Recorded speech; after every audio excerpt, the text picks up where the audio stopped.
ఇన్ని రోజులుగా మీరు ఒక్కసారి ఆలోచిస్తే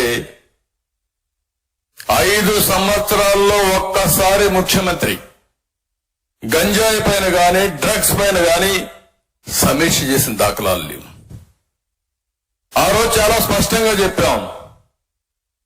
ముద్రా పోర్ట్ నుంచి వచ్చింది, విజయవాడ కన్సైన్మెంట్ వచ్చింది, మీ ఎమ్మెల్యే కాకినాడ ఎమ్మెల్యే ఇన్వాల్వ్మెంట్ ఉంది, వీళ్ళందరూ కలిసి చేస్తున్నారు అని ఆ రోజు చెప్పిన తర్వాత ఇంతవరకు ఆ కేసు ఏం చేశారో దాఖలాలు ఉన్నాయని అడుగుతున్నాం.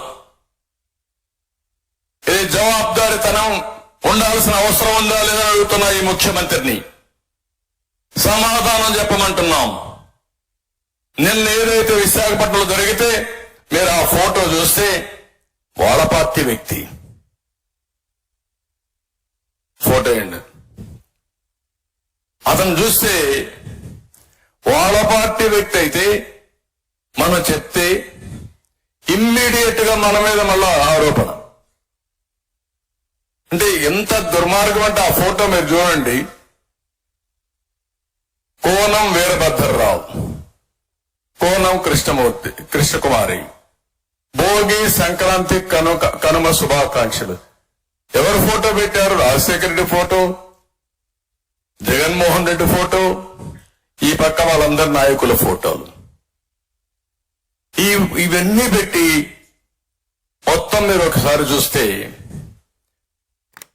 అదే సమయంలో బ్రెజిల్ ప్రెసిడెంట్ తో ఆయన అవతానే విజయసాయి రెడ్డి ఒక ట్వీట్.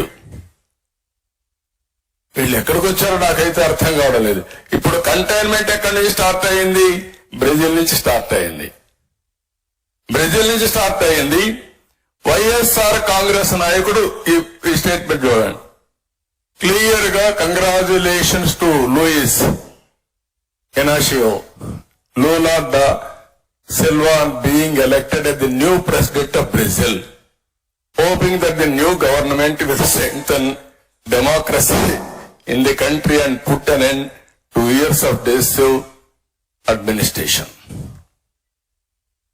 బ్రెజిల్ ప్రెసిడెంట్ కనెక్షన్ ఉంది. గొప్ప నాయకుడు కదా ఆయన, ప్రధానమంత్రి స్థాయి వ్యక్తి ఇతను కాదు, ఇంటర్నేషనల్ మాఫియా. అదే వీళ్ళు చేసే పని. ఆయన స్టేట్మెంట్ ఇస్తాడు, నాకు పురంధేశ్వరి రిలేటివ్ అంట, నాకు సంబంధాలంట. అంటే అడ్డంగా మీరు ఎందుకు అర్థం చేసుకోవాలంటున్నానంటే 5 సంవత్సరాలు ఈ రాష్ట్రంలో డ్రగ్స్ మాఫియాని పెంచి పోషించి కడాన రాష్ట్రాన్ని నాశనం చేసి ఈ రోజు ఇంటర్నేషనల్ మాఫియాతో సంబంధాలు ఎస్టాబ్లిష్ చేసే పరిస్థితికి వచ్చారంటే వీళ్ళు ఏమనాలి నాకైతే అర్థం కావడం లేదు. మీ నాయకులు చేస్తారు, మీ నాయకుల దగ్గర చేపిస్తారు, చేయించి నేరం మన మీద మోపే ప్రయత్నం. ఇది మీరు గుర్తుపెట్టుకోవాల్సిన అవసరం ఉంది. అందుకే నేను చాలా స్పష్టంగా చెప్తున్నా, ఈ రోజు ఇక్కడ జరిగే విషయాలు మీరు చూస్తే ఈ రాష్ట్రంలో వచ్చే డబ్బులంతా ఇంటర్నేషనల్కి వెళ్ళిపోతున్నాయి, విదేశాలకు వెళ్ళిపోతున్నాయి హవాలా రూట్లో.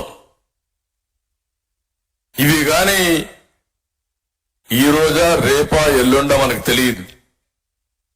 నిన్న మీరు చూస్తే అక్వా ఏదైతే కంపెనీ ఇప్పుడు మనం మాట్లాడుతున్నామో ఆ వ్యక్తి కోనం వీరభద్రరావు, సంధ్య అక్వా ఎక్స్పోర్ట్ పేరుతో వచ్చింది. ఇది అతను వైసీపీ నేత పూర్ణ చంద్రరావుకి సోదరుడు. వీళ్ళందరూ కలిసి బలవంతంగా చేశారా, ఏం చేశారు నాకు తెలియదు. ఈరోజు మార్నింగ్ ఒక న్యూస్ చూస్తా ఉంటే అనిపించింది, ఢిల్లీలో జరిగిన లిక్కర్ స్కామ్ లో కూడా వీళ్ళు ఉన్నారని.